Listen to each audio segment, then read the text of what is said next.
আমরা ছোটবেলায় ছড়া পড়তাম, খোকন যাবে শ্বশুর বাড়ি সঙ্গে যাবে কে, পড়েছেন তো? খোকন যাবে শ্বশুর বাড়ি সঙ্গে যাবে কে, বাড়িতে আছে হুলো বেড়াল কোমল বেঁধেছে। এই কবিতাটা ছড়াটা এরপরে চেঞ্জ হয়ে যাবে, দিদি যাবে তিহার জেলে সঙ্গে যাবে কে, দিদি যাবে তিহার জেলে সঙ্গে যাবে কে, বাড়িতে আছে হুলো ভাইপো কোমর বেঁধেছে।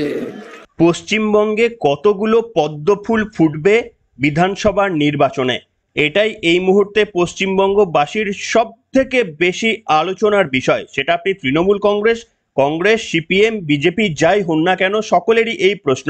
বিরোধীরা চাইছেন যে যত কম পদ্ম ফুটুক, তবে বিজেপি বলছে এবারে পশ্চিমবঙ্গে অভাবনীয় ফল হবে।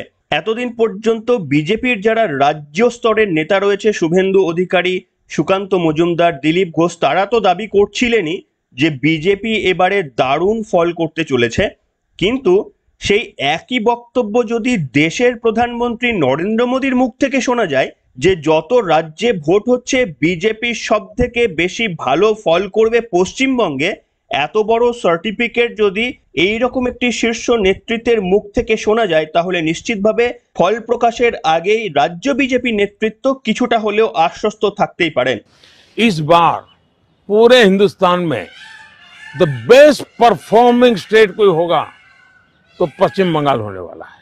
भारतीय जनता पार्टी को सर्वाधिक सफलता पश्चिम बंगाल में मिल रही है। और তবে বিজেপি যাই দাবি করুক না কেন, তৃণমূল কংগ্রেসের second in command Abhishek Bandyopadhyay তিনি কি দাবি করছেন? তিনি বলছেন গত 6 দফাতেই তৃণমূল 23 আসন পেয়ে গিয়েছে। শেষ পর্বের আগেই অভিষেকের দাবি চ্যালেঞ্জ বিজেপিকে। অভিষেকের বক্তব্য হচ্ছে যে পশ্চিমবঙ্গে গত 6 দফায় 33টি লোকসভা আসনে নির্বাচন হয়ে গিয়েছে, 9টি আসন এখনো বাকি রয়েছে। তৃণমূল এই গত 6টি পর্বেই 23টি আসন অতিক্রম করে গিয়েছে। এটা তার চ্যালেঞ্জ। 4 জুন আমার দাবি মিলিয়ে নেবেন বলে জানিয়েছেন অভিষেক বন্দ্যোপাধ্যায়। যাই হোক, আপনারা কতজন এই অভিষেক বন্দ্যোপাধ্যায়ের সংবাদের শিরোনামটাকে নিজেদের কাছে রাখলেন আমি জানি না, তবে আমি আমার নিজের কাছে রেখে দিলাম। যখন 4 জুন সত্যি সত্যি নির্বাচনের ফল প্রকাশ হবে এবং আমি মিলিয়ে দেখব অভিষেক বন্দ্যোপাধ্যায়ের এই তথ্য মিলল কিনা, আর তারপরে আপনাদের সামনে নিশ্চিতভাবে তার বিশ্লেষণ আরো একবার করার সুযোগ তো পাবই। আসুন আজকে এই সমস্ত বিষয়ে আজকে আপনাদের সামনে তথ্য তুলে ধরি। নমস্কার, welcome to simple as a বিষয়ে আপনাদের সকলকে স্বাগত জানিয়ে শুরু করছি আজকের বিশেষ খবর। আপনাদের এবার একটা ছড়া শোনাই, যে ছড়াটা আমরা ছোটবেলায় পড়েছিলাম, যে খোকন যাবে বিয়ে করতে সঙ্গে যাবে কে, ঘরে আছে হুলো বেড়াল কোমর বেঁধেছে। শুনেছেন তো এই কবিতাটা? তবে এই কবিতাটাই বিজেপির রাজ্য সভাপতি সুকান্ত মজুমদার তার নিজস্ব ভঙ্গিতে বললেন, কথাগুলো চেঞ্জ করে দিলেন। কি বললেন তিনি সেটা আপনাদের সামনে রাখছি। আমরা ছোটবেলায় ছড়া পড়তাম, খোকন যাবে শ্বশুর বাড়ি সঙ্গে যাবে কে, পড়েছেন তো? খোকন যাবে শ্বশুর বাড়ি সঙ্গে যাবে কে, বাড়িতে আছে হুলো বেড়াল কোমল বেঁধেছে। এই কবিতাটা ছড়াটা এরপরে চেঞ্জ হয়ে যাবে, দিদি যাবে তিহার জেলে সঙ্গে যাবে কে, দিদি যাবে তিহার জেলে সঙ্গে যাবে কে, বাড়িতে আছে হুলো ভাইপো কোমর বেঁধেছে। এখন কম্পিটিশন চলছে, হুলোটা আগে যাবে না দিদিটা আগে যাবে, কিন্তু দুজনকেই যেতে হবে। কারণ চুরি যদি করো, চুরি বিদ্যা মহাবিদ্যা, যদি না পড়ো ধরা যদি পড়ো তাহলে জীবনটাই হবে সারা। শুনলেন বন্ধুরা, একদিকে অভিষেক বন্দ্যোপাধ্যায় যখন দাবি করছেন যে এই 6ষ্ঠ দফার ভোটে ইতিমধ্যে তৃণমূল কংগ্রেস 23টাতে জিতে গিয়েছে, তখন আবার সুকান্ত মজুমদার এই সমস্ত ছড়া বাঁধছেন। আর পশ্চিমবঙ্গের রাজনীতি কোন দিকে ঘটনা প্রবাহ ঘটে 4 জুনের পর সুকান্ত মজুমদারের যে সমস্ত ইঙ্গিত পাওয়া যাচ্ছে সেগুলো সত্যি হয়, নাকি অভিষেক বন্দ্যোপাধ্যায় রাজনীতিতে যে প্রেডিকশন করলেন সেটা সত্যি হয়, সেটাই কিন্তু এই মুহূর্তে আমরা সকলেই উৎসুক হয়ে বসে রয়েছি। তবে আপনাদের দেখাতে চাইব যে এই ধরনের বক্তব্য, যে ভারতের মধ্যে পশ্চিমবঙ্গের ফল আশাতীত হবে, পশ্চিমবঙ্গে বিজেপি দারুণ রেজাল্ট করবে, এই সমস্ত বক্তব্য যখন ভারতের প্রধানমন্ত্রী নরেন্দ্র মোদীর মুখ থেকে শোনা যায়, তা নিশ্চিতভাবে অন্য একটি মাত্রা যোগ হয়। সে বক্তব্য শোনাবো, কিন্তু তার আগে আরো কয়েকটা কথা আপনাদের বলে রাখতে চাই। আপনারা হয়তো বিভিন্ন রকমের ইউটিউব চ্যানেলগুলোতে দেখছেন এক্সিট পোল, এই হতে পারে ওই হতে পারে, কিন্তু বিশ্বাস করুন, আপনাদের আমি আগেও বলেছি এখনো বলছি, যারা এই সমস্ত দেখাচ্ছেন এক্সিট পোল বলে বা বুথ ফেরত সমীক্ষা বলে, এটা কার্যত হওয়া সম্ভব নয়।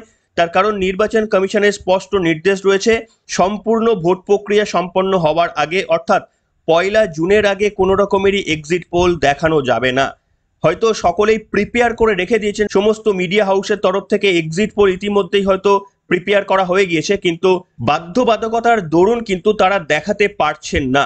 যারা দেখাচ্ছেন সেগুলো হয়তো তাদের মন গড়া তথ্য কিংবা কোনো একটা জায়গা থেকে কারুর পার্সোনাল প্রেডিকশন, সেইগুলোই তারা দেখাচ্ছেন। আর আপনারা দেখবেন এই সপ্তম দফার ভোট গ্রহণ তথা পয়লা জুনের পরের সন্ধ্যে থেকেই প্রত্যেকটি টিভি শোতে দেখবেন যে এক্সিট পোল তারা বলছে কে ক্ষমতায় আসতে পারে, কত আসন জিততে পারে, পশ্চিমবঙ্গে কি হাল হতে পারে। এবং আপনারা যারা শেয়ার মার্কেটে কিছুটা ইনভেস্ট করেন, এই এক্সিট পোল আসার পর থেকে কিন্তু মার্কেটের উত্থান পতন কিন্তু শুরু হবে। বিজেপি ক্ষমতায় আসলেই যে মার্কেট বাড়বে এমনটা নয়। এক্সপেকটেশন যদি মিস হয় যে এনডিএ 380, 400 এইরকম যে সিটের প্রেডিকশন আছে সেটা যদি বড় অঙ্কে মিস হয়ে যায় তাহলে কিন্তু মার্কেটে সাময়িক একটা ক্র্যাশ আসতে পারে। কিন্তু আমার প্রেডিকশন সেটা একেবারেই সাময়িক। খুব তাড়াতাড়ি মার্কেট কিন্তু একেবারেই ঘুরে যাবে যদি আসন কম পেলেও এনডিএ বা বিজেপি একক সংখ্যাগরিষ্ঠ দলের প্রমাণ দেয়, অর্থাৎ 272+ আসন পেতে পারে। তাই মার্কেটে সাময়িক ক্র্যাশ আসলেও মার্কেট কিন্তু ভি শেপ দিয়ে রিকভারি করবে, এটা আমার প্রেডিকশন। আর উল্টো দিকে যদি কোনোভাবে ইন্ডিয়া জোট ভালো ফল করে বা সেই রকম যদি কোনো রকমের অভাবনীয় ফলের ইঙ্গিত আসে তাহলে আপনারা মিলিয়ে নেবেন মার্কেটে কত বড় ক্র্যাশ নামবে। সেটা কিন্তু রেকটিফিকেশন বা কারেকশন নয়, সেটা মার্কেটে ক্র্যাশ নামবে, হাহাকার হয়ে যাবে। মানুষের পয়সা যারা ইনভেস্ট করেছেন 20-30% কত পার্সেন্ট নামবে আপনারা তখন চোখে দেখতে পারবেন। এবং এটা থেকেই পরিষ্কারভাবে বোঝা যায় যে যারা বিনিয়োগকারী তারাও কিন্তু বাজি রাখছে এই বিজেপি সরকারের ওপর। তার কারণ তারাও প্রেডিকশন করছে বিজেপি ক্ষমতায় আসলেই অর্থনীতিতে গতি আসবে এবং তাদের ইনভেস্টমেন্ট অ্যামাউন্ট গুলো কোম্পানির সাথে সাথে বাড়তে থাকবে। আর উল্টো ঘটনা যদি ঘটে তাহলে কিন্তু লোকসানি হবে। তবে আপনাদের দেখাতে চাইবো ভারতের প্রধানমন্ত্রী নরেন্দ্র মোদী তিনি কিন্তু পশ্চিমবঙ্গ সম্পর্কে যথেষ্টই আশাব্যঞ্জক। তিনি মনে করছেন পশ্চিমবঙ্গে এবার আশাতীত ফল হতে পারে। আপনাদের শোনাবো একটি নিউজ চ্যানেলকে দেওয়া এক সাক্ষাৎকারে ভারতের প্রধানমন্ত্রী পশ্চিমবঙ্গ সম্পর্কে কি প্রেডিকশন করেছেন, শুনুন।